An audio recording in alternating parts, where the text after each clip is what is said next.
The following is a conversation with RZA, the rapper, record producer, filmmaker, actor, writer, philosopher, kung fu scholar, and the mastermind of the legendary hip-hop group Wu-Tang Clan. And now, a quick few second summary of the sponsors. Check them out in the description. It's the best way to support this podcast. First is Roca, my favorite sunglasses and prescription glasses. Second is Athletic Greens, the all-in-one nutrition drink I drink twice a day. Third is Simply Safe, the home security company I use. Fourth is 8 Sleep, a self-cooling mattress cover I sleep on. And fifth is BetterHelp, an online therapy service. So the choice is stylish sunglasses, nutritional health, home alone style security, sweet dreams, or psychological fortitude. Choose wisely, my friends.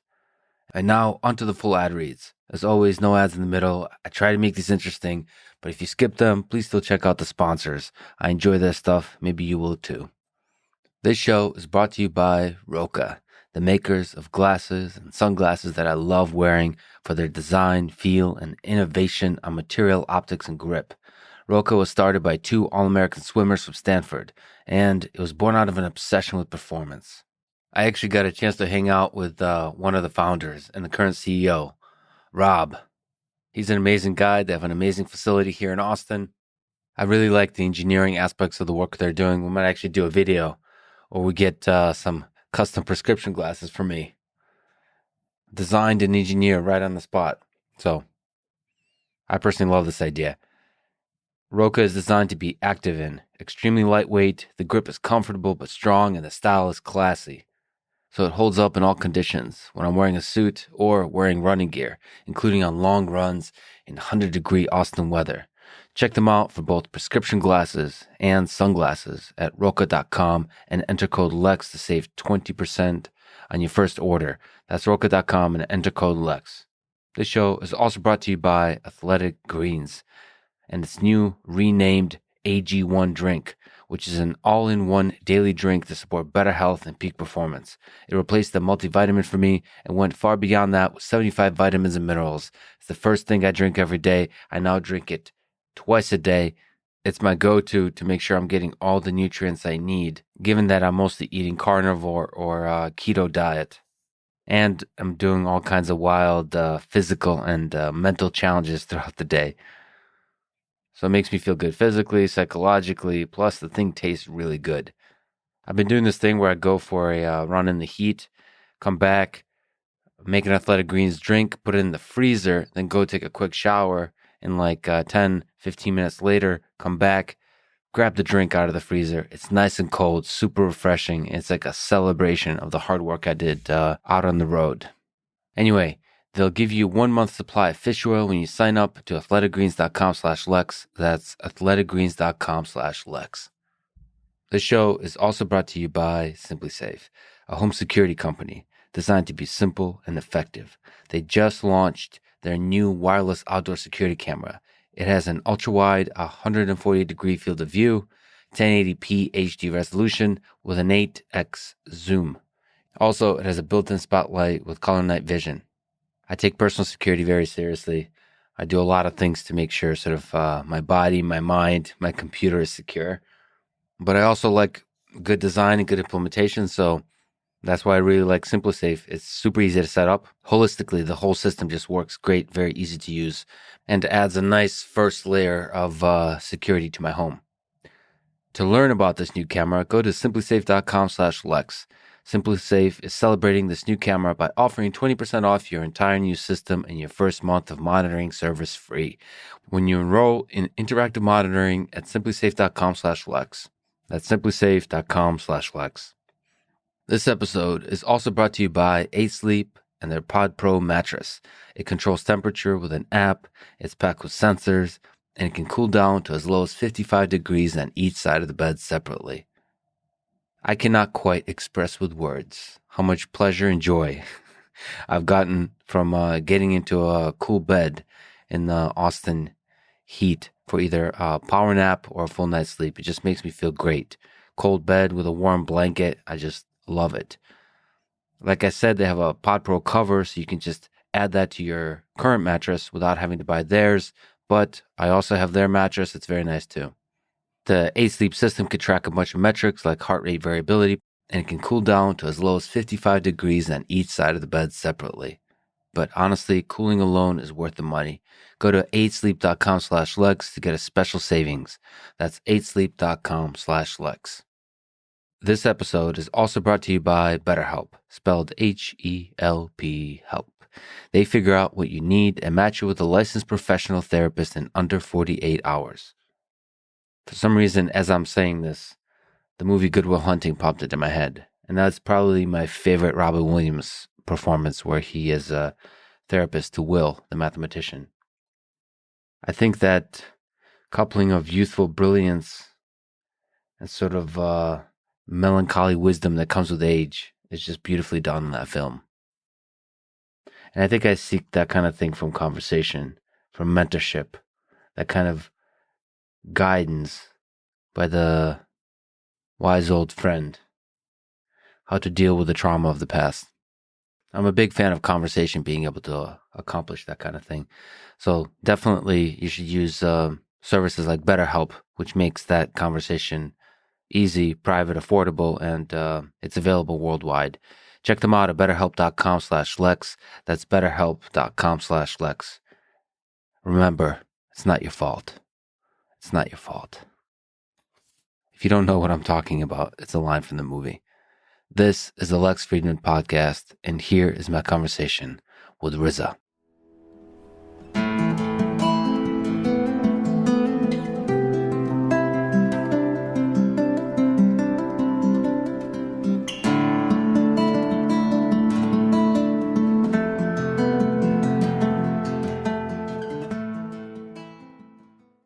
In the Tao of Wu, you write, when my mother left the physical world, I lost one of my main links to the universe.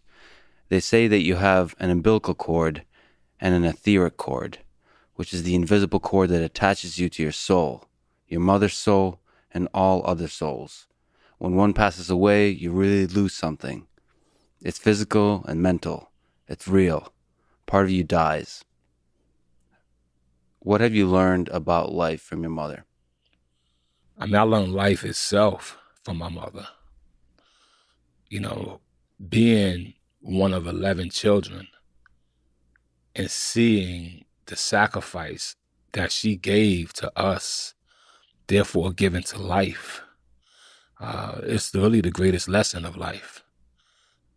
The thing that shook me as I wrote those words was coming up young with arrogance, confidence, knowledge of myself. They called me the scientist. We was taught you're the supreme being. In order to be the supreme being, you got to be supreme amongst other beings. Mm-hmm. I understand that more now than I did then, because then it was so literal. You know, the word God derived basically from the Greek language, as they say, and it meant wisdom, strength, and beauty. And yeah, we could have that. But the power to control life and death is something that you would assume is a God trait. So now here you are saying that you're a God, right? And you're reading the Bible how Jesus brought back Lazarus. And, you know, now here's your turn to do something. And when my mother was laying there in the hospital bed and air was no longer coming out of her lungs and going into her lungs, where's my power to bring her back to life? So you can't truly be God. You're powerless. Yeah, or God is not the definition that we need to use to describe it, because it's a translation of wisdom, strength, and beauty. So you could be that. But so I'm answering your question, what did my mother teach me about life? I learned that day on her physical passing that, okay, you know what I mean, there's a physical me. Do you think about her? Do you miss her? Of course. I keep my mother in my prayer every day. And the thing I pray the most, beyond giving thanks, is I pray that her name is honored and remembered by my family. I don't know if the world's gonna remember her, right?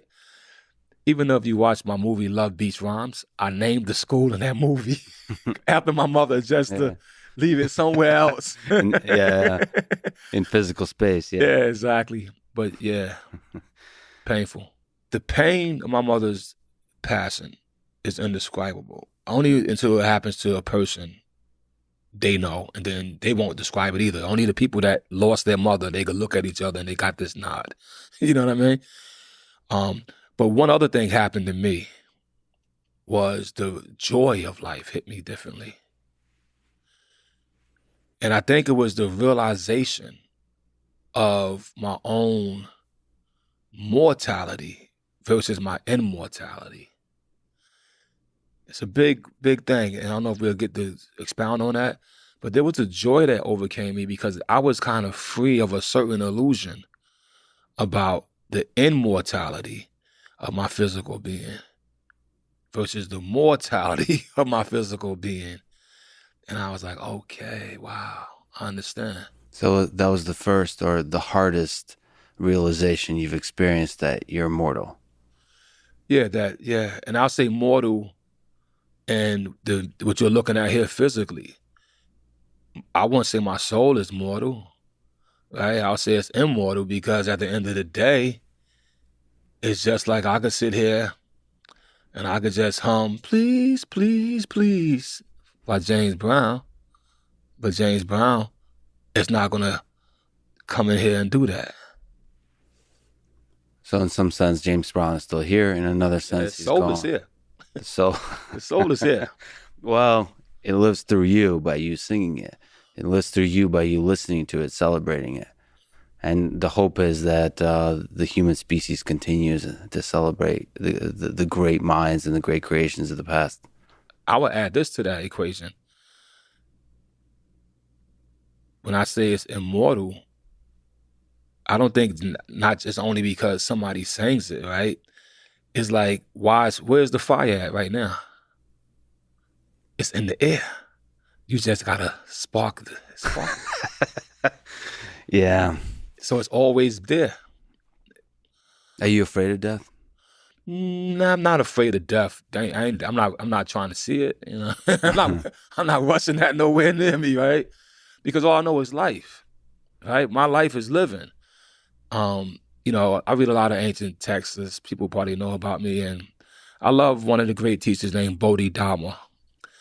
And there was a thing written in, you know, one of the books of his or one of the teachings of his, and the question, somebody asked him similar question, you know, you're scared of death, or what are you going to be after you die? And his answer was, I don't know. He had answers to everything, but he's like, I don't know. They said, oh, he doesn't know that. He said, yeah, because I haven't died yet. Yeah. Well, the uncertainty to some people is terrifying, not knowing what's on the other side of the door. Yeah.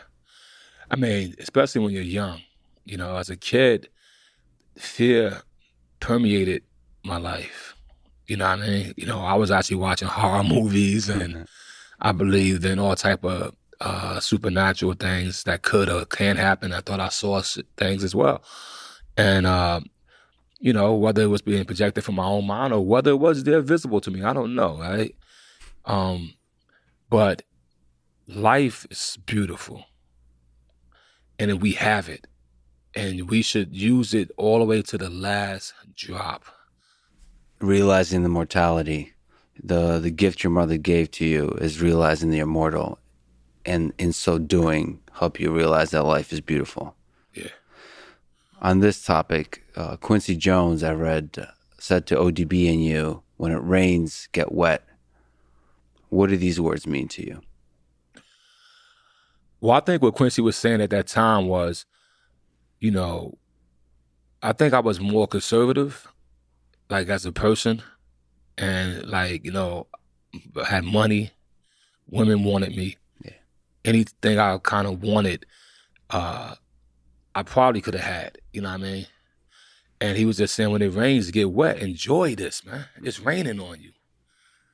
You know what I mean? Don't pick up the umbrella, don't go back in the house. Yeah.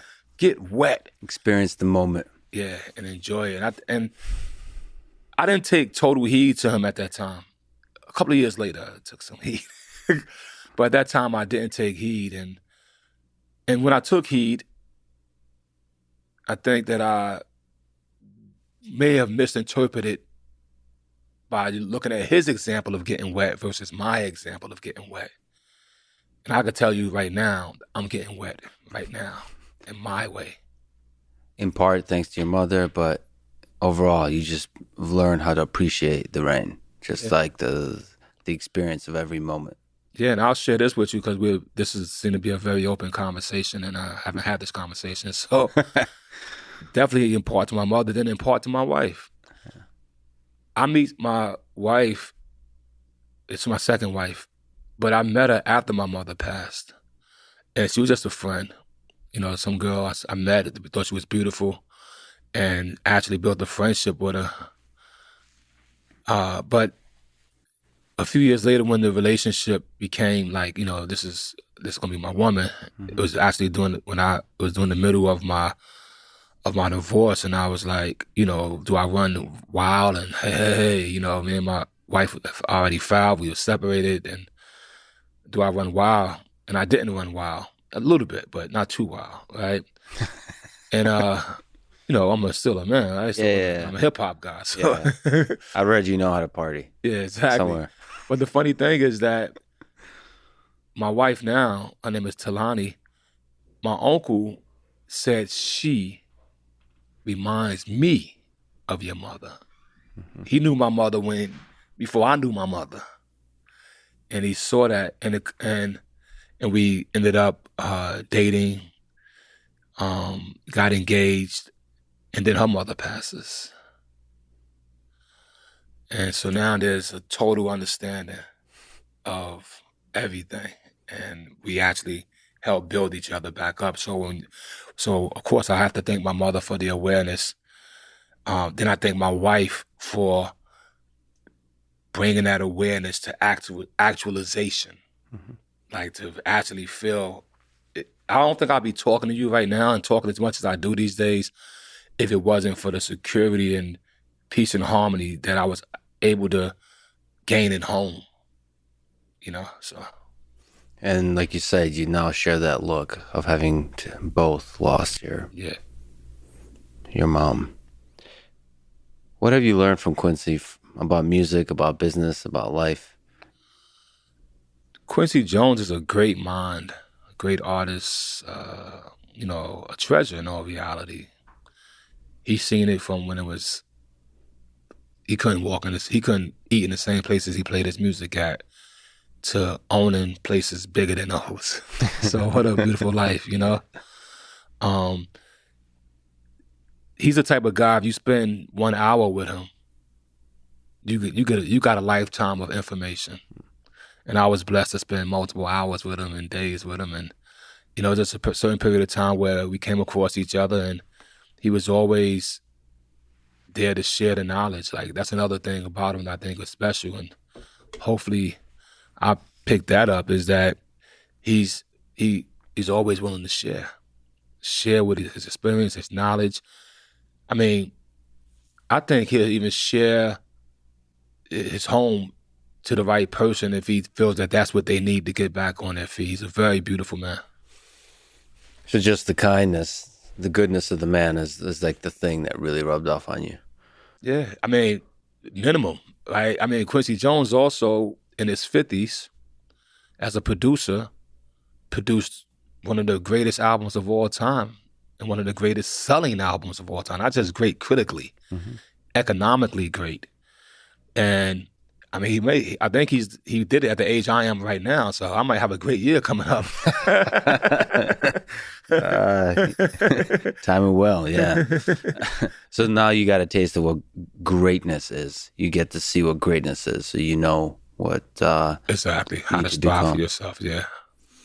You have a few people you've worked with who are fascinating, like yourself. Quentin Tarantino. You worked with him. When somebody asked you to describe him with one word, you said encyclopedia.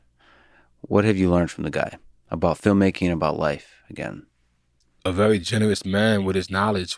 And for me, he shared it, I think, in a way that was unique in the sense of, at a point in time, we just was super duper tight. Like, like I'm going to his crib and watching movies and just having long conversations about art and about life.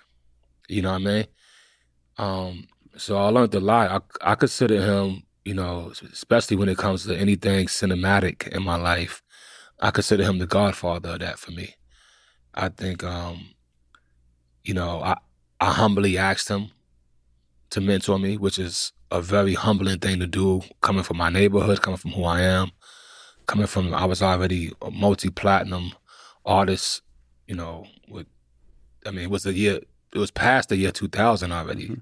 So it's like 2001, 2002 that I asked him to mentor me. So I was the RZA already, Yeah. You know what I mean? But I humbled myself because I saw in him a craft of brain power that to me resonated with me, but I was just a Padawan at it. I was a novice at it because I was trying to make movies in my music, trying to make videos. And here was a man who was a master of it and an encyclopedia of it as well. And like film history, from whether it's the actor, the director, the cinematographer, maybe even the costume designer. He may know 50, 60, he may know the 50 greatest costume designers in his memory. Mm-hmm. Yeah, I mean, this guy's brain. Both of you have pretty good memory.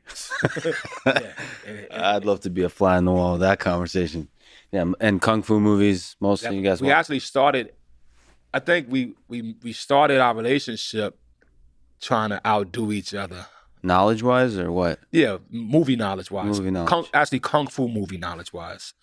And I think that if it was another category, I wouldn't have had a chance. But at least in that category, I was pretty holding my weight. Who won? You know what? I'll be honest and say that I may have said a few he didn't see. Yeah. But Quentin is older than me. Yeah.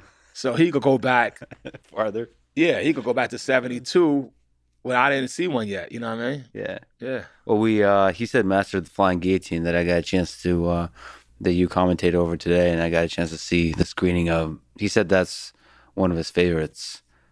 For you, the 36th Chamber of Shaolin, the Master Killer is your favorite. Yeah. Best ever? Would you say that's the greatest kung fu movie ever? It's hard to say the greatest ever, right? Because somebody may make another one, and it depends on your own phase of life. But I would put that first. If I want to introduce somebody to kung fu movies, that's a beautiful entry. You talk about knowledge. You talk about wisdom. What kind of wisdom do you draw from kung fu movies? The martial art itself and the movies. It's endless wisdom to be drawn, and I draw it. I draw it in a way, that I could decipher it in my own life. So, for instance, in the movie Master Killer, he basically, when he does kung fu, he does a style called the Hung Gar technique. And the director of the movie is actually a Hung Gar expert who has a lineage that traces all the way back to Shaolin Temple. And this director always wanted to keep his movies pure and to bring Hung Gar to the world. It's like he wanted to show the world this lineage. In fact, you just said Master of the Flying Guillotine is Quentin's favorite movie, and we mentioned in 36 Chambers it's my favorite movie, but the action director of Master of Flying Guillotine is the director of 36 Chambers of Shaolin. Mm-hmm. Yeah. And some of the things that's happening in Master of the Flying Guillotine is really the infant stage of what this action director is going to learn and then use later on in his movies. So that's the beauty of it. It's almost like, Quentin is seeing him in his generation. So Quentin might have been the same age I was watching that movie. And then when he becomes a director, I'm at Quentin's age and now I'm seeing his work. So some symbiotic relationship there. And I'll end this question by saying, Hung Gar deals with the 5 animal technique. The tiger, the crane, right? The leopard, the snake. and a dragon. Those are the 5. That's the 5 pattern. Some people go 7, some go 12, but let's just stick to the 5 pattern fist. How do a man emulate a tiger? And you see a tiger's fierce. He curls before he spawns on you. How does a man emulate a snake? It doesn't have to be only in the kung fu move. It's in the ideology of the snake. It's in the agility of the crane. At any moment, sometimes punching a person is not going to work, as they would say in leopard fist or tiger paw. So sometimes you may have to poke them in the eye with the crane's beak. So having your mind able to adapt the instinct of the animal when you are being attacked or when you are being the aggressor, that's something that you don't need a form for. That's the mentality. So Kung Fu, like I said, it informs me endlessly because at first I was trying to learn all the like I can't really hit you with that and really hurt you unless I've been banging my hand 1,000 times on some bricks and made it so callous or muscles are so strong. But the idea that if me and you was to get into a fight and I'm going to tiger up on you and take that instinct and prance when I'm a prance or fly away like the stork. You know what I mean? Like, yo, that's the mentality. It's much more than the technical moves. It's much deeper. Yeah. Yeah, it's interesting. I mean, when I see the kung fu movies, because I love martial arts, all martial arts, and competitive ones too, like the actual competitions and so on. It just seems like kung fu movies go much deeper than just like the techniques. Yeah, they start. I mean, if you see it, right? Even I watched a great MMA fight recently, and just interesting because he was on top of the guy, you know, and the way he got from under him, you know, it had to be, you know, his spirit got from under him. It's some like mixture of crane and whatever. Snake, he did slippery eel technique. Yeah. No, I love that when people become artists in the cage, or that's much bigger than just like winning, much bigger than particular techniques. It's just art, especially at the highest level competition when millions of people are watching. Which is pressure within itself. Yes. Yeah, that's art under pressure is even more beautiful art. You know, you look at some of these fights and you wonder like why somebody wins and lose. And sometimes the less talented guy could win because he could deal with the pressure. But the other guy, he could have beat him there was somewhere else, but not in this arena. So you're a scholar of history, including hip hop history. I've listened to so many of your interviews. You've spoken brilliantly about some of the big figures in hip hop history: Tupac, Biggie, Nas, many others. Maybe let's look at Tupac and Biggie. What made them special in the history of music? That's a good question. So I don't know if I'm the authority to answer it, but I'll just speak my piece on it, and maybe I could just add on because I'm sure it's a lot of people that spend a lot of time with them that could speak on it. But just as a fellow artist, I think not only was B.I.G. a dope lyricist, I think he had a voice that was really immaculate in the sense that some rappers get on top of music and you got to get used to them, or you got to vibe with them. But he make a record sounds like a record immediately. If you go back and listen to his music, you could take his voice and put it on anything, and for some reason, it sounds like a record. You know what I mean? You mean just like the raw voice of the man? Yeah. So you could just listen to it raw and it sounds like a record. Yeah, but if you put a beat, take his voice and put it on any beat, he just has a voice. It's immaculate, you know? So his lyrical skills and all that was great. And you got to think, once again, he's doing all this. He's not even 25 years old. Yeah. Then you go to Pac, once again, immaculate voice. But what Pac had, I think, was a way of touching us on all of our emotions. And especially on, like Pac had the power to infuse your emotional thought, like Brenda has a baby, dear mama. But then he had the power to arouse the rebel in you. You know? Yeah. And those two things, actually, he was probably more dangerous than Big, Notorious B.I.G. Like Notorious B.I.G., we could party with him to this day. We're still, but Pac was probably going to a point, he was more going into the Malcolm X of things, and society fears that. Yeah, so he was really good at communicating love and at starting revolutions. Yeah. And that's dangerous. Very dangerous. And Big communicated love, but he wasn't starting revolutions. Well, it's interesting to think about what the world would be like if they were still with us, but it's the way of the world. Hendrix, a lot of those guys just go too soon. Yeah, it's a peculiar thing. So now you asked me earlier, am I scared of death? And I answered you, no, I'm not scared of death. I mean, I'm not trying to see it though. You know what I mean? Yeah. It's like if that was the block of death, it's like I'm not really going right there right now. I'm making a left or right turn. You know what I mean?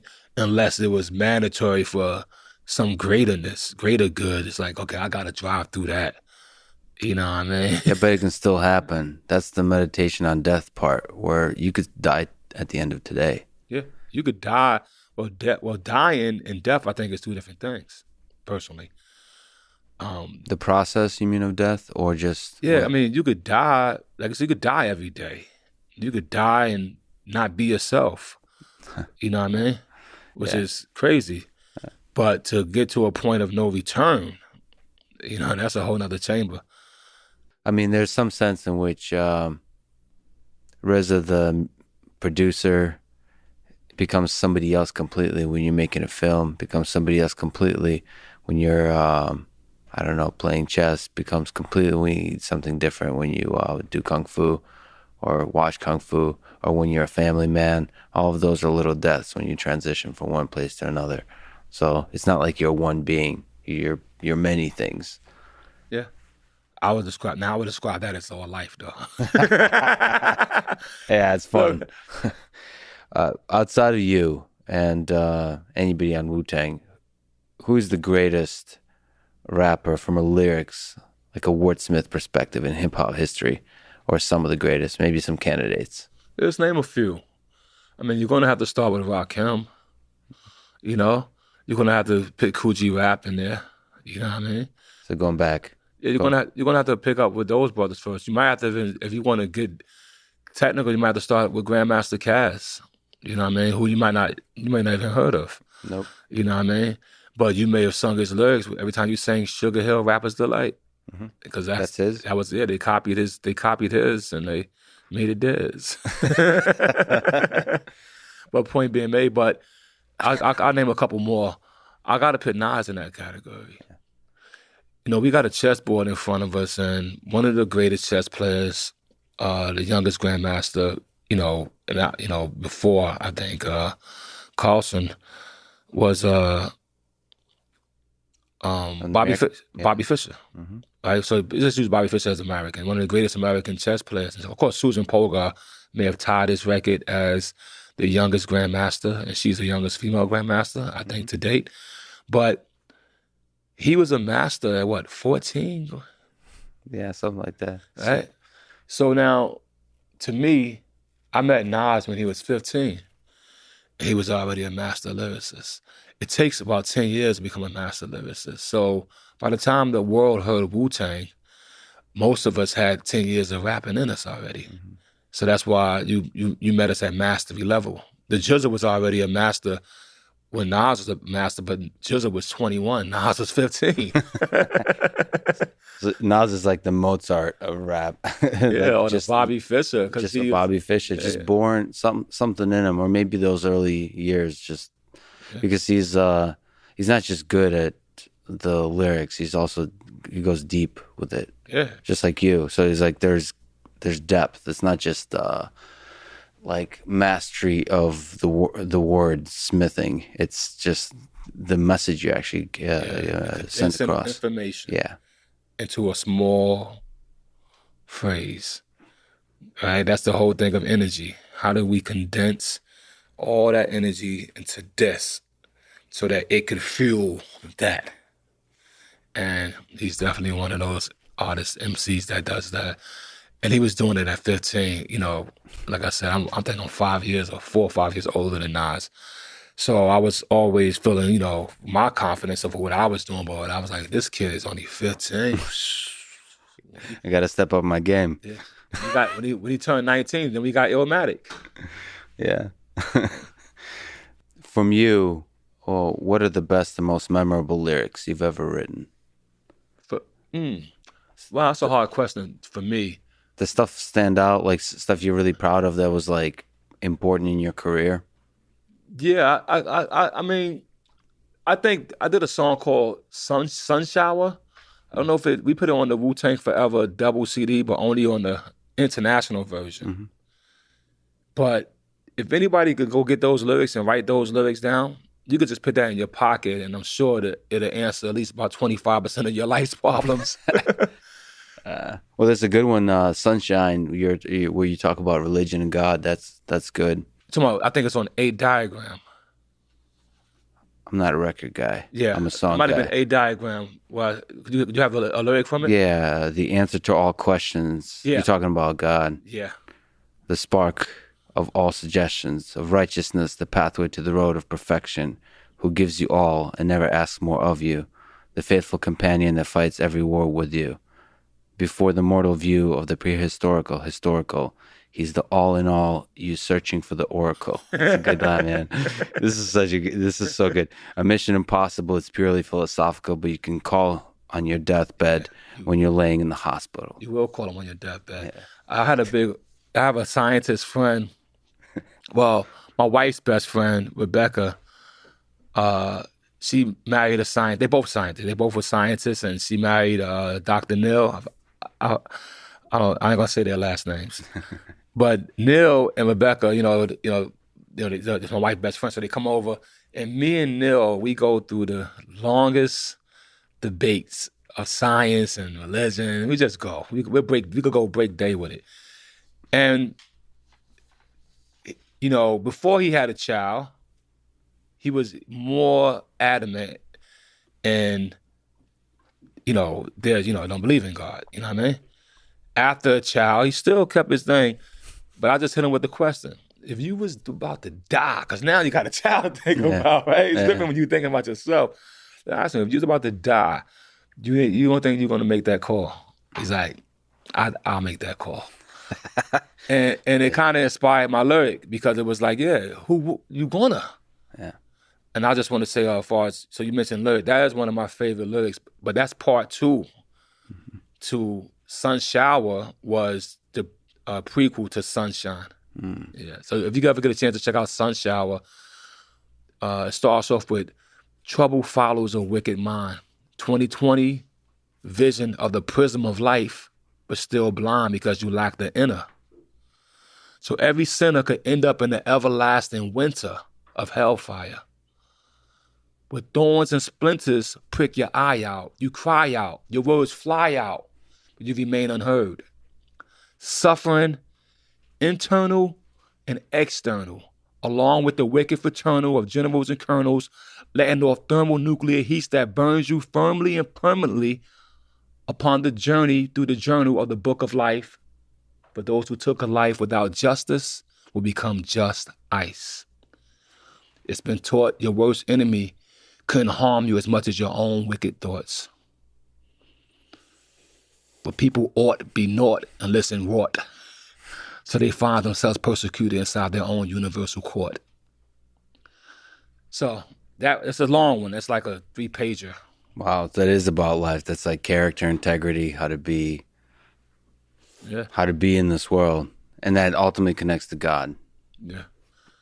Who's God to you? I'm glad you just asked that question, because I actually, I'm going to have to make a distinguishable separation here. All right.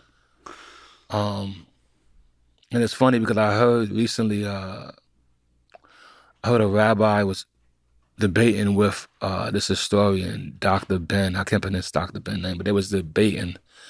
And in the debate, they started going back through the etymology.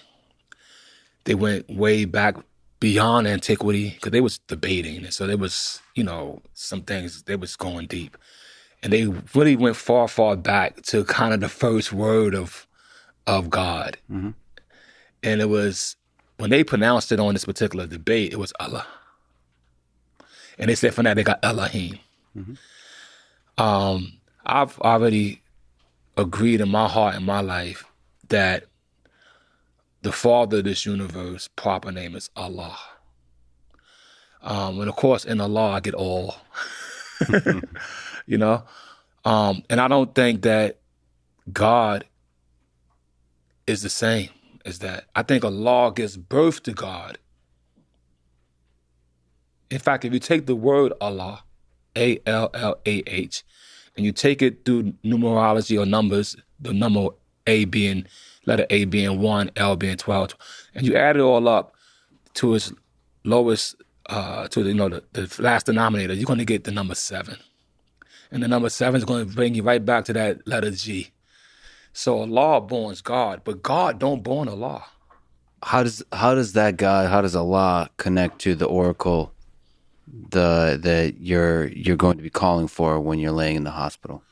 Well, what I was saying in that particular verse was that we're looking for the oracle. We're looking for somebody else or something to help us that nobody can really help you at the end of the day. And we're speaking on so now that I don't want to say we're speaking on religion, but we're speaking on a way of life and a way of thinking. And I've read many books, of course, and I could say there's no book that the book that is the most strongest book I've ever read is actually the Holy Quran. It's stronger to me than the Bible, which I read. It's stronger than quantum physics, which I read. It's stronger than the Bhagavad Gita's. It's just, and I read once a British scholar said it's the most stupidest book ever written, and it doesn't make sense. And so I said, I see why he says that, though. I can understand exactly why he said that as well. Why is that? Because the structure of the words are just, it's peculiar. You know what I mean? But it's almost like how some people's songs, you don't really know exactly what they say until years later. Yeah. You have, actually with Joe Rogan, I think you talked about how a joke of Dave Chappelle's hit you like a long time after this. So this is kind of like the Quran. I tend to believe that we human beings cannot possibly understand anything as big as these ideas. So I don't know. Do you think that, like, are you humble in the face of just the immensity of it? To be honest, yes. I'm humble in the face of you can say the word again, I pronounce words funny. The omnipotence, the omniscience, the magnitude. I'm humble in the face of Allah. The problem that I may have had was that I wasn't humbled in the face of God because it's just a definable thing. And that's why I think a lot of us, and not saying that, I know when we say God, we're trying to say Allah, like people was saying that, but you're actually not saying the same thing because you're actually putting something beside him. And that's the reason why you can have as many gods. You can find a whole bunch of them. You know what I mean? But you're not going to find many. There's nobody beside Allah. I mean, Allah is one. So I know it's the whole thing, but that's my heart is there. I'm humbled by it. I'm at peace with it. And it doesn't take nothing or demerit anything from myself. That's the beauty of it. It doesn't take nothing from me, from being who. So if I say, if somebody walk up, yo, peace, God, I could take that because they're telling me that, yo, I'm a man of wisdom, I'm a man of strength, I'm a man of beauty, or some attribute of that, you know what I mean? So Wu-Tang, they the gods of rap. There's wisdom there, there's strength there, there's beauty there. We'll take that. Yeah. So Wu-Tang is one of the greatest musical, artistic, philosophical groups ever. Let's look hundreds of years from now, when humans or robots or aliens or whatever that's left here, they look back. What do you hope they remember about Wu-Tang? What do you hope the legacy is? Well, even if it's thousands of years, I hope we don't get rid of the humans. But, look, whatever happens is going to happen. But I think that my philosophy on it is that we're going to continue to advance and continue to advance things around us. But I don't see us becoming extinct. Well, I mean, the reason I bring up sort of Wu-Tang in that context, and this is a special moment in human history. It's like 100 years, and we've created all of this music. Just if you think of all the richness of music that's been created over 100 years, it's like it's not obvious to me that that's not going to stop. Right. Like there's a flourishing here. So it's funny because I could see where the book of human history is written. There's a chapter on this period of time. Right. And one of the things we did well is like all the technological innovation with rockets and with the internet, but then there's also the musical innovation and film innovation. Right. Just so much art that's being created, and Wu-Tang's a huge part of that. So I just wonder what, like, if there's a few sentences written about Wu-Tang, it just makes me wonder how they remember. I would hope that people will, no matter how many years, are inspired by us. But I will say, if I could just use Wu-Tang as itself, so we first started off the witty, unpredictable talent and natural game, right? Natural game meaning natural wordplay. And then we went to the wisdom of the universe, the truth of Allah for a nation of God. Wisdom, universal, truth, Allah, nation, God. And it's just like, so let's just go back to a nation of God. Let's just take the last two letters. A nation of wisdom, strength, and beauty. Right? And I'm going to go a little political here, but not going political. As we'll say, we're the greatest country in the world. What makes us the greatest? That should be a question we ask. Is it our wisdom? Is it our strength? Is it our beauty? Now, let's say off the easiest answer, it's our strength. We got the nukes. Nobody can really, between America and Russia, they said we're just, that's the argument. Who could beat them? Yeah. But where's the wisdom? Then they got to argue, well, we got the technology. Right? But then where's the beauty when there's so much suffering in the people? So it's not complete. The hope is that the wisdom is in the founding documents, in the imperfect but wise founding documents that celebrated freedom, that celebrated all the ideas, sort of having a lot of nukes, having a lot of airplanes and tanks. And that's not important. And the hope is whatever we're doing here with this, quote, greatest country on earth, that we preserve the ideas and help them flourish, just like you said. Well, that's what I mean. So if you go back to the Wu-Tang, I'm saying, that's what we're striving for. We're striving for that, you know what I mean? But you started unpredictable and just like... but like got deep pretty quick. I got to talk to you about Bruce Lee. Who's Bruce Lee to you? Who is he to the world? What ideas of his were interesting to you? Like what, you talk about like Hendrix and music, Bruce Lee is that in martial arts. He just seems to have changed the game. Yeah. I went as, I guess, I don't know if the word bold is the right word to say, but I went as bold as to say that he was a minor prophet. And I got that concept from the Holy Quran, where it says that we send prophets to every nation, every village. We don't let nobody not hear the word in some form, because it won't be fair. And so if Allah is merciful, even a man who's deaf has to somehow get a sign. I don't know if Moses saw a burning bush. There was nobody else to talk to, so he had to talk to the bush. I don't know. It could have been a bush this way too, right? But point being made, it says that there are minor prophets, and I see Bruce Lee as one of them. because what he brought to the world through martial art was a whole shift in the dynamic of thinking. And that happens when certain entities are born, but he didn't do it only in a physical sense. He was also philosophizing in the same process, and he was also striving to be the best of himself. So you got three things going on. I studied Bruce Lee multiple times. And first, of course, when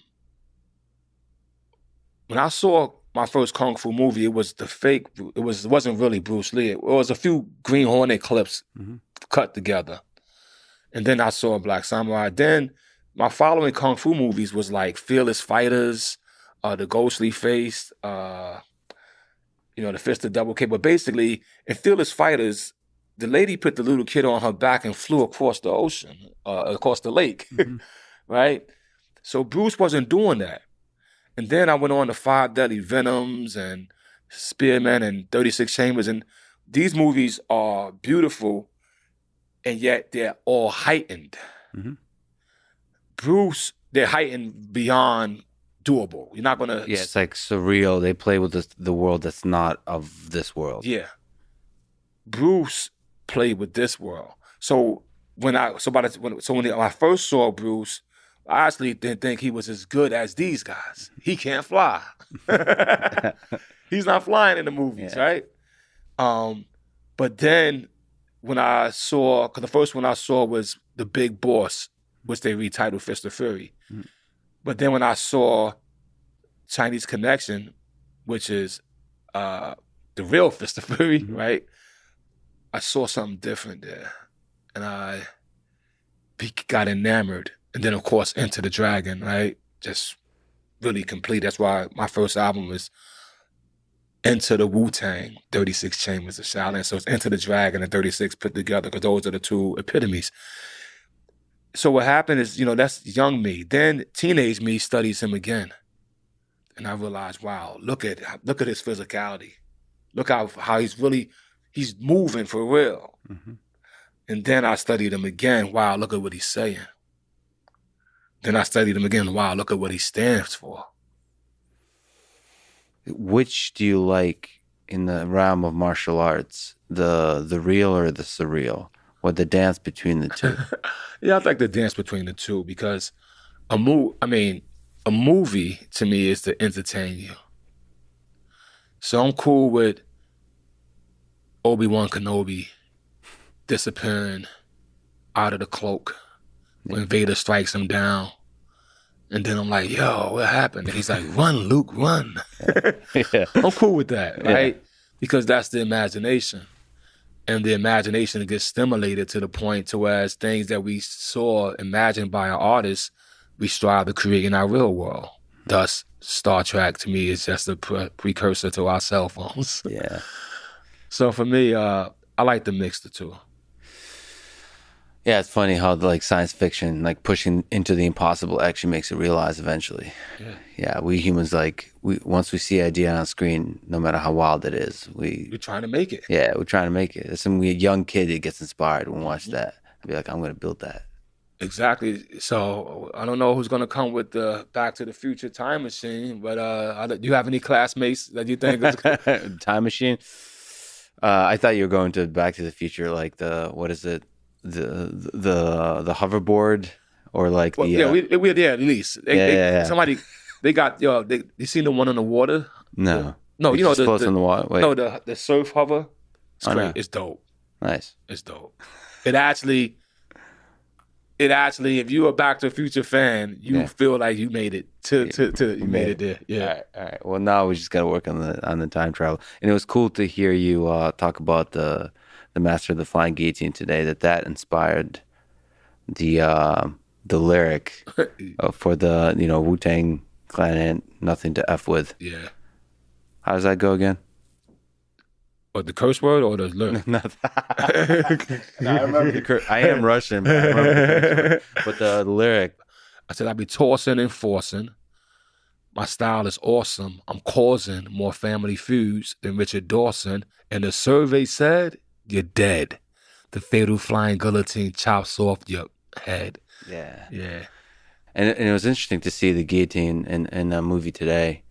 How, I don't know, that's surreal, right? But it's not. It's like it's engineering. It's both surreal and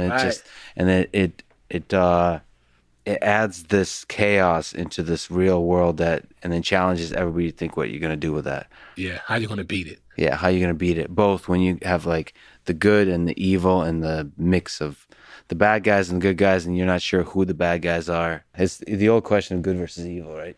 Yeah, like you said, then the question of who was good, who was evil, but they all had a similar problem when the guillotine came. But in terms of the real, you mentioned The Godfather, good and evil. That's your favorite movie. Yeah. What makes it great, do you think? The characters, the study of family, of justice, of power. What connects with you? I mean, every one of those themes connects in the real, and it connects in a cinematic way as well. The difference, I think, with me and The Godfather was I seen it during a period of time when my father was absent. And therefore, family structure and family values was actually adopted in my family because of that, you know. Me and my brother, Devon, we actually, you know, took so much heed to that movie in our family life. And we kind of mimic that family in its structure of somebody has to be the leader of the family, even if it was the younger. Michael was younger than Sonny and Frejo, you know what I mean? But he was worthy. And my brother Devon is older than me, and my brother King is older than me. And it's funny, sometimes Devon calls King Frejo, and I know King wants to, because King was actually, he could beat our ass, excuse my language. Yeah. But you're Michael. Yeah, and not by choice, like just by definition of that's what I am. Mm-hmm. You know what I mean? And it's just a blessing for me to have my older sister, my older brothers, and my younger brothers look to me as just as a good light in the family. And like I said, that movie helped us. My sisters too. The cool thing about my family, I don't know if I share this a lot, we all watch these movies together. Mm-hmm. And so the 8 Diagram, Pole Fighter, Master Killer, 5 Deadly Venoms, my family knows these movies. It's not just I know them, right? And then you extend it further, my friends know them, right, mm-hmm. too. So there's a language that we all can have that actually film has informed a communication. Mm-hmm. So The Godfather, which also is still a fictional story of something, but since it was based in reality, based on something real, and it was human, it wasn't so heightened, I think the purity of it resonates. And the purity of it is something that resonates with me. You gotta plan ahead. He didn't want to deal with the drugs, but that time of business was upon him. It's almost like, this is a tough one, like sometimes when the Muslim brothers come from the Middle East to America and they open up delis, right, they would sell ham. Mm-hmm. And we would go in there and complain to them and make them like, they used to get mad at us when we came mm-hmm. in. But, and that's as a kid, but as a man, I'm like, yo, he's here to sell. Now, he still don't have to sell the ham. Like Vito Corleone didn't want to sell the drugs. Okay? He didn't have to do it. He didn't do it. Mm-hmm. And it cost him some bullets. So eventually somebody in the family ended up doing it. Yeah. You see what I mean? What about this idea that it's family before everything else? So like there's different laws you live according to in this world, and family is first. Yeah. That's mathematically correct. I like that. You know what I mean? I mean, there's a certain sense of you look at powerful people, you look at Putin. There's a certain sense in which the people who are in the inner circle, that's who you take care of. That's family. Yeah. And anyone else that crosses you, that, you know, there's a different set of ethics under which you operate for those people. Well, Jesus said the same thing. You know, when he said love thy neighbor and thy brother, he was talking about that community. Yeah. When that other lady, the Samaritan, say, hey, Jesus, my brother not feeling so well, and he say, give not that which is holy unto the dogs. If you're going to tell a woman, give not that which is holy unto the dogs, and she's a woman, you just called her a dog. If I translate that into hip hop, she's a female, he called her a dog. Yeah. I know how that goes. But she said to him, but even the dog is allowed to eat the crumbs that falls from the master's table. And he went and helped her. Yeah. He helped her. Now let's go back to what you just said about Putin or Vito Corleone or myself and my family. Of course, the family is first. But once the family is good, it has to then spread to the community, then to the state, country, world. The problem we have sometimes is that, and this is the reason why a lot of powerful families was overthrown, like why did they behead their own king with the guillotine, right? Because that, once the family was strong, they didn't let the wealth, the opportunity expand out. You know, you look at Wu-Tang, yes, our family was made strong first, but then all the Wu members able to form their own corporations, and they had their own sub-families. It has to grow out. And they took over the world.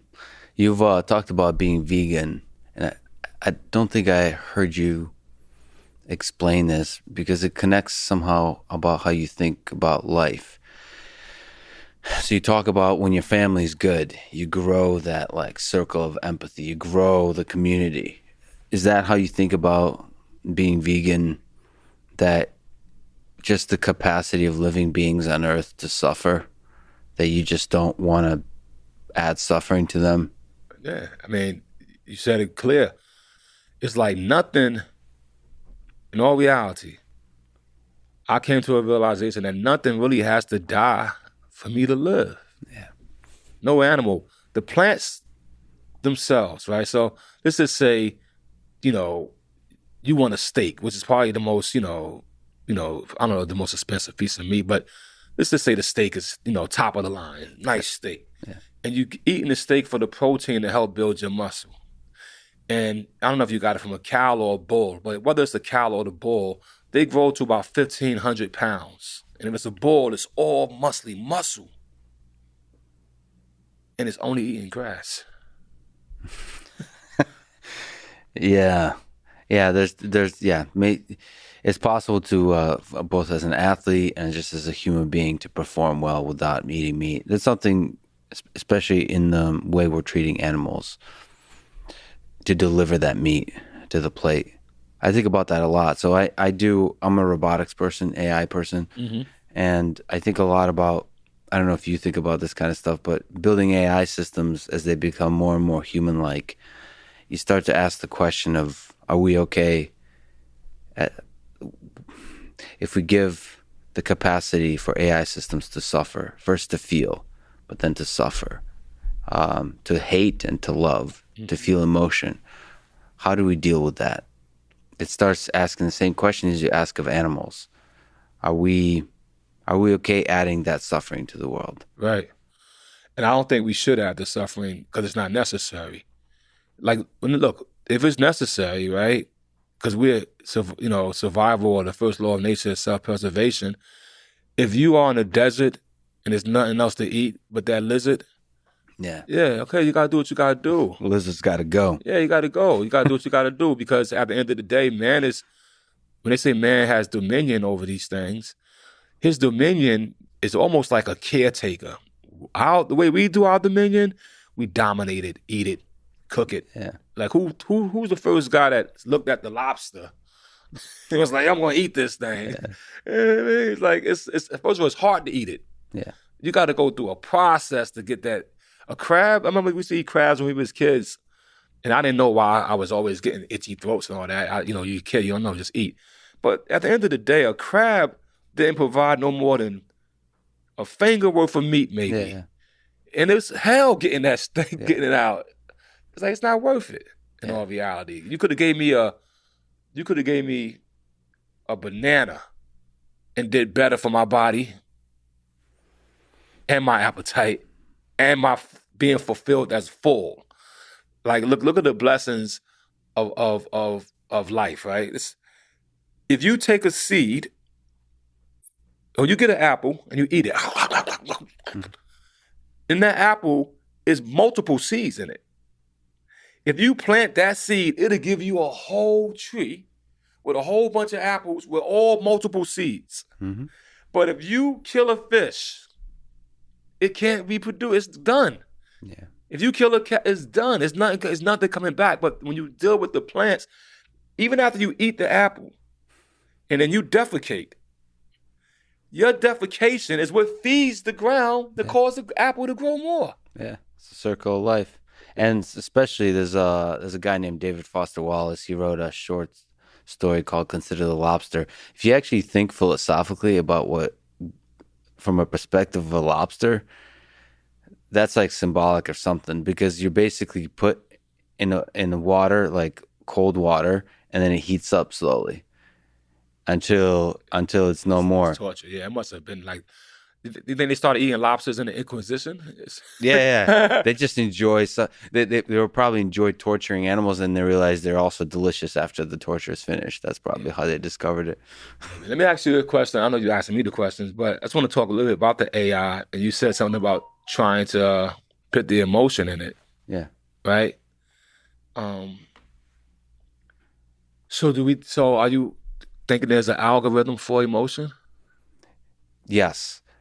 But I think emotion isn't something that there's a algorithm for a particular system. We create emotions together. So emotion is something like this conversation. It's like magic we create together.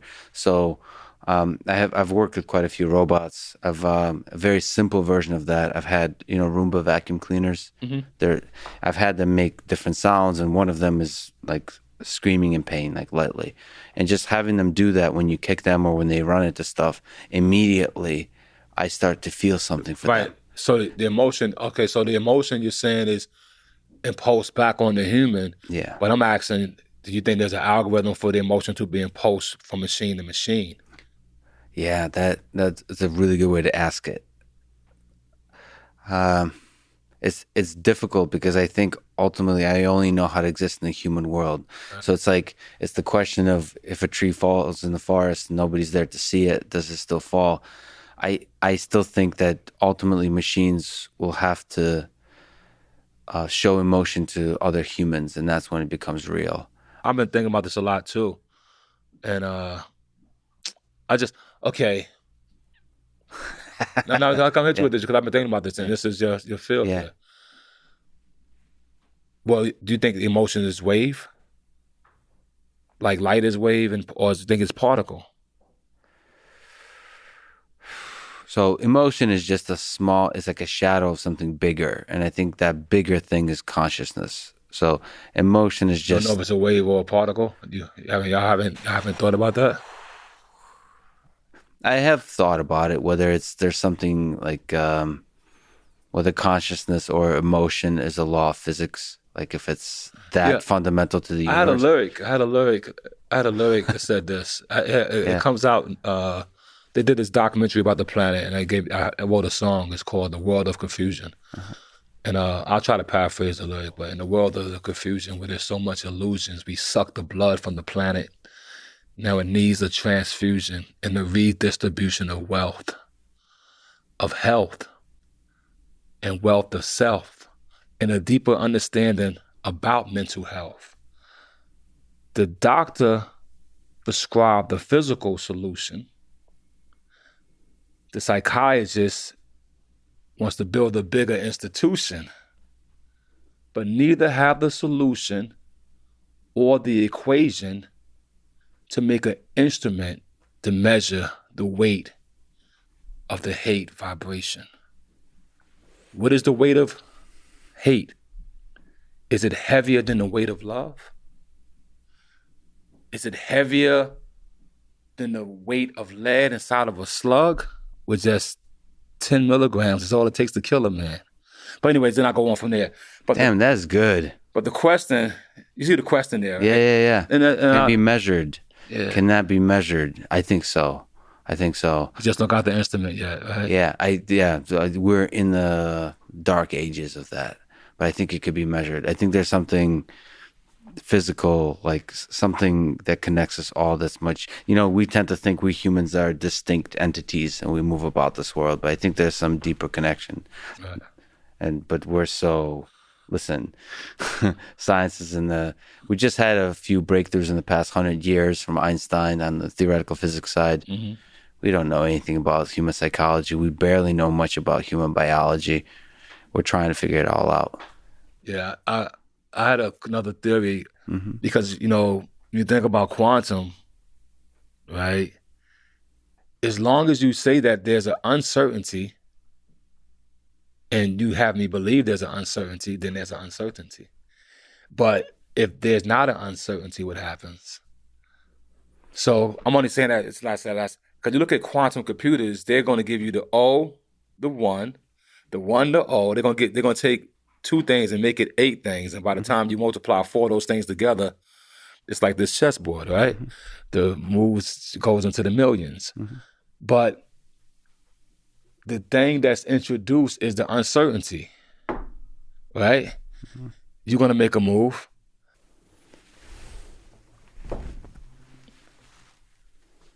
This, this already, right? Mm-hmm. Because this has been played 1,000 times. But sooner or later, something uncertain is going to come in, or make your next move.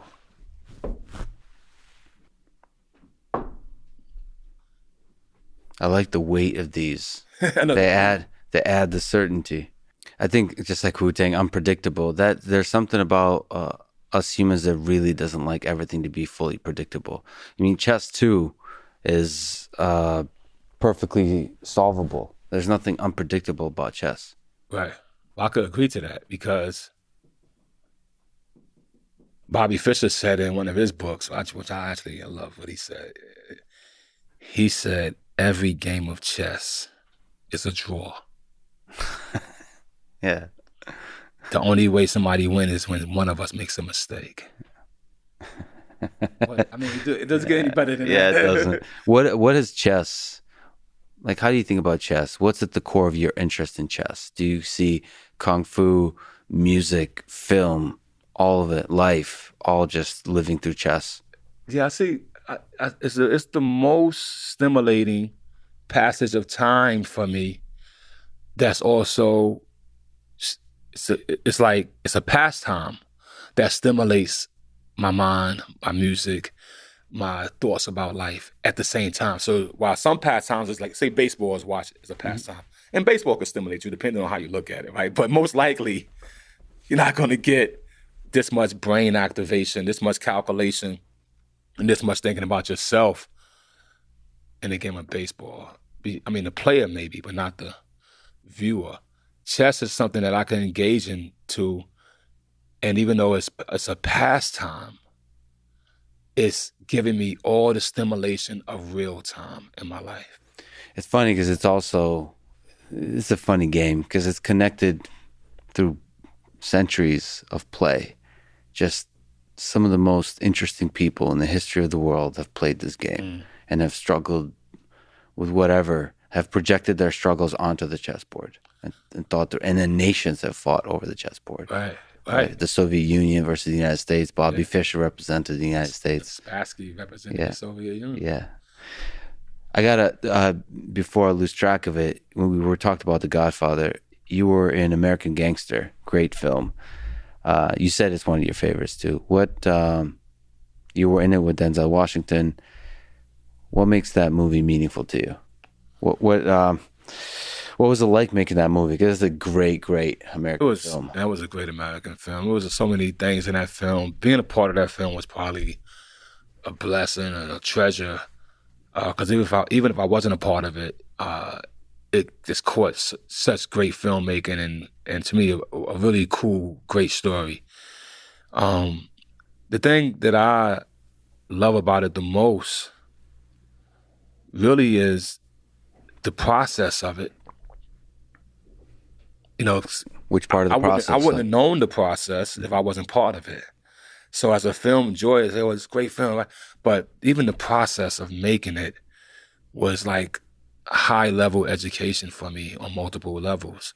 I'm working with Ridley Scott, which is, and this is a bold statement if I say this here, because I got a lot of friends that's going to probably, but he's probably the best living director. Because watching him allowed me to understand a principle that I've coined to him, and I don't know if people use it yet, called multi-vision. Mm-hmm. He seems to have the capacity to see 8 things at one time. I heard on Robin Hood he had 18 cameras. I wasn't there for that. And you think he keeps them all in his mind, just sees I it? seen him do it when he went to the monitors with the video playback guy. Yeah. I seen him bring everything back to a point, but nothing was the same on the frame. Mm-hmm. He was already there. Yeah. And he knew if he had what it was or not. Huh. And he placed the cameras there. And he saw it like in his own way. And I peeped it. You know, and I peeped it. Yeah. And I said, yeah. And I just, humbly asked him. He was gracious enough to speak to me and talk to me and confirm of what I thought I saw. He confirmed it? He confirmed it. And I was able to utilize it as I'm a filmmaker now. Mm-hmm. And I could at least see 3 or 4 things. I can't see 8 yet. I'll be there though. But I could definitely, like even right now, just if I could go like this in the room. Okay, I got it now. I got like how to make this right here, which is just us all sitting. How do I make this dramatic? Look, boom. One on him. There's a story there. It's a story there. And I might just go off his hanging watch or his hanging wristband. Yeah. Because there's something else there too. Is he dead? We don't know. Exactly. So he has this. And even though this is the scene. Yeah, you keeping that in mind, all of this in mind. Yeah. What about can you give an inkling of other parts of the process, like the editing? Like where does the magic happen? Another thing. Pedro, I don't pronounce Pedro last name right. He's a cool guy. I had a chance to play rugby with him. Was he on my team? Yeah. Well, we went both teams. But Pedro, the editor who, edited many great films, once again, he has, I will call, deciphering power.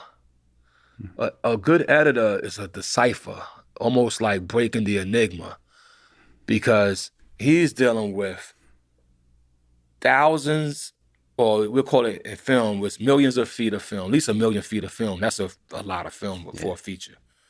He's dealing with that, but he's dealing with multiple cameras. Yeah. So it ain't like it's like 2 cameras, he got an A, B, and he could just go back. No, he may have 6 cameras and he has to go back and deal with that process. And you know what? He knows how to tell the story again. And he proved it on American Gangster as me being a witness, because it's so much information. It's even when the brothers all start getting their little business, and he put one in the Bronx, and he just captured every neighborhood within 1 minute, and you knew what would happen. You knew it all. You saw the whole rise to fame. So you watched De Palma and Scarface, who does it in 2 minutes, but it's only one character. So you see him go to the bank, he drops the money off. You see him buy the lion. You see him gets his wife, or the tiger. You see him gets his wife. You see all that, and then it ends on a big shot of him in a big house with all the TV screens. Mm-hmm. And you seen him go through it, right? Yeah. But in American Gangster, you're going to tell that story of rising, but you also got to include these 5 brothers. Yeah. And so that's all in the edit. Oh, man. But also all in the director knowing that as well. And you got to keep track. You got to keep thinking about them, because that was a story right there. Yeah. Well, I was hearing it. I don't know if they was taking pictures of him or everybody's having a little party over Yeah, there. yeah. Chess, I think. Yeah, I like it. They're playing chess in the distance. This is great. You said that you were always an old soul and see the world as if you're 200 years old. I like this line because your creative vision allows you to see the final piece you've created or you're creating very quickly, quicker than others. I heard that as if you've almost like lived many lives. So you have this experience that allows you to see the vision. So let me ask you on creativity. Where does this creativity behind RZA come from? This both musically and film-wise. That I don't know if I have the answer to that one, right? Where does it seriously, where does it come from? Only thing I could say about that is that for some reason it seems endless. And that's peculiar when I think about it myself, because I was taught a lot of things from the RZA, you know? He introduced me to mathematics. He introduced me to hip-hop itself, to breakdancing. You know, I got other cousins that introduced me to graffiti, cousins that introduced me to DJing. Like, I realized that I had a lot of introductions, but the RZA definitely, you know, my older cousin gave me a lot of early inspirations. And not saying that he's not creative as he was then or now. I just didn't, like the wide span of creativity, I don't see him doing that, right? And I don't see the cousins that taught me how to DJ, I didn't see them move from DJing to making the beats. Mm-hmm. You know, my cousin that, who actually got me into instruments, I didn't see him leave funk and rock. He didn't go, like, I'm orchestra composing now. Yeah. So I just said to myself, I just accept myself as an artist, as a creative artist. That's what I am. I have to accept that. Now, where it comes from, I don't know. If I was to try to say where it comes from, like, hey, give me some type of answer, mm-hmm. I'll say from life itself. But what does it feel like? Because you mentioned during this pandemic, for example, for some reason, more came to you in terms of writing. And so do you feel like you're just receiving signals from elsewhere? Or like, do you feel like it's hard work or you're just waiting? Wow. It's not even waiting nor is it hard work. It's almost like, I said in one of my other lyrics, this is for the MC part of it. I said, MCing to me is easy as breathing. So it's like breathing. Yeah, it's just like, in fact, there's actually was a scientific thing I read about that now that you said that. You heard this? I know you've had to hear this. Mm. They say that, the atoms in our atmosphere, which seem to be infinite in number, are not infinite in the space they occupy. Mm-hmm. Right? Because they're in our atmosphere. Mm-hmm. And so there's a chance that at least 1 million atoms that you breathe in your life was breathed by Galileo. Mm-hmm. You heard this before, right? Yeah. But okay. It's very accurate. Okay. How does your body digest it? Oh, let's start at the fact that most of the atoms in that we're made of is from like stars, right? Mm-hmm. From stars bursts. So like we're all really connected fundamentally somehow. And then the atoms that make up our body come and leave. And the same with the cells that are in our body. They die and are reborn. And we don't pay attention to any of that. That all just goes through us. I don't know. That makes me feel like I'm not an individual. I'm just a finger of something much bigger, some much bigger organism. Well, because you're drinking the coffee there. Yeah. Right? You're going to digest that. Mm-hmm. You're going to digest those atoms, whether you're going to put them through the bowel or through the urination. It's coming out, or maybe you'll sweat it out. Yeah. You might sneeze it out. Yeah. But they're going to make their way out. How do you digest the atoms if you just breathe in Galileo? Right? And that's what I think an artist does. I think something in the artist, it's like some people eat things and they're going to gain weight. Some people ain't going to gain weight. They're going to gain muscle.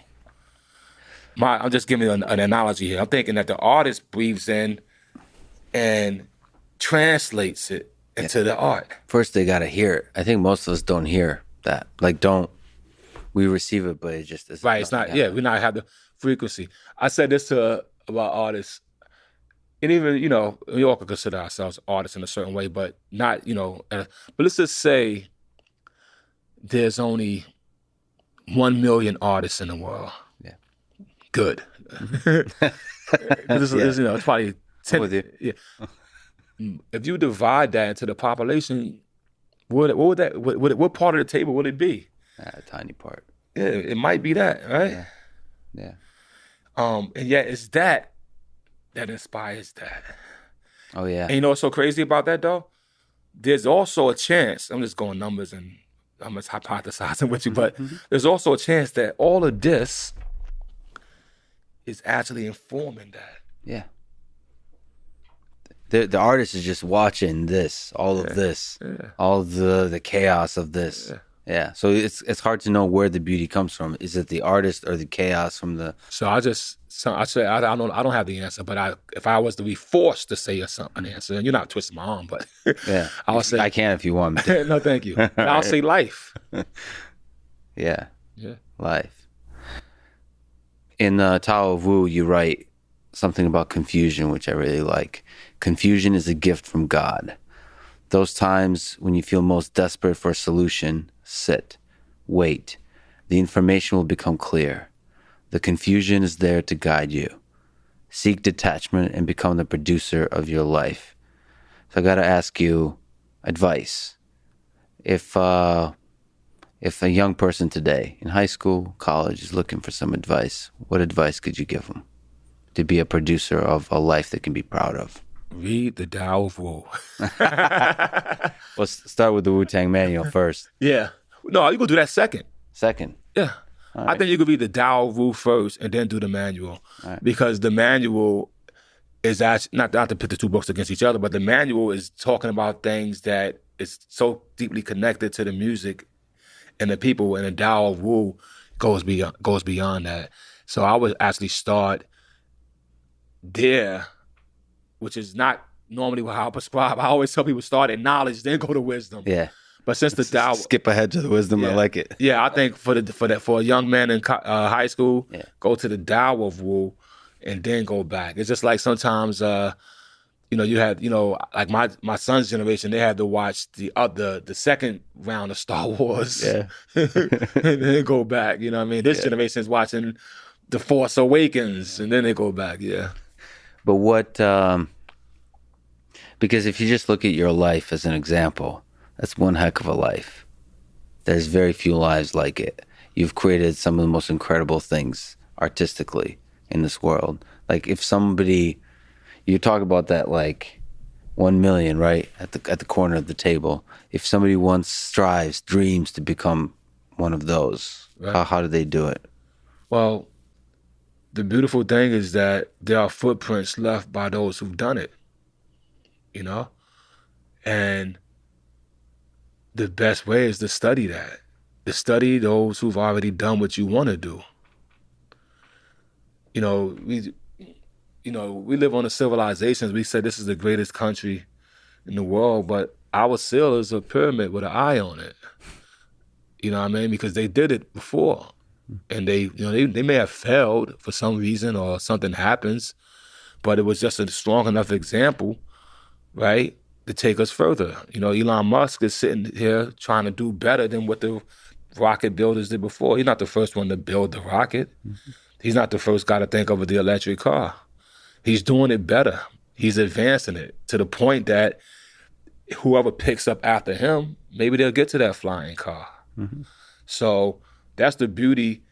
There's a good verse. I love finding verses to say things to confirm, because this way people could take it verbally, physically, and then maybe even spiritually. But Krishna just said a verse. He said, the fastest way to heaven is by spending time or studying the wise people, meaning the wise people who was living and those who lived before you. Study the masters. Yeah. Let me ask you a big, perhaps ridiculous question, but give it a shot. What is the meaning of this whole thing? What's the meaning of life? Big question. I'm not going to rush into the answer.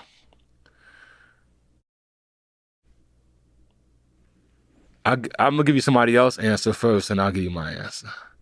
I remember asking this, and, I don't know, I was 15, 16 years old, and one of the brothers, we're studying in mathematics, and the letter I itself means I, Islam. I meaning the individual, right, being in total accord with Islam. And let's finish this. Then they took the word Islam and they defined it that Islam is an Arabic word for peace. Then they said peace is the absence of confusion. Okay?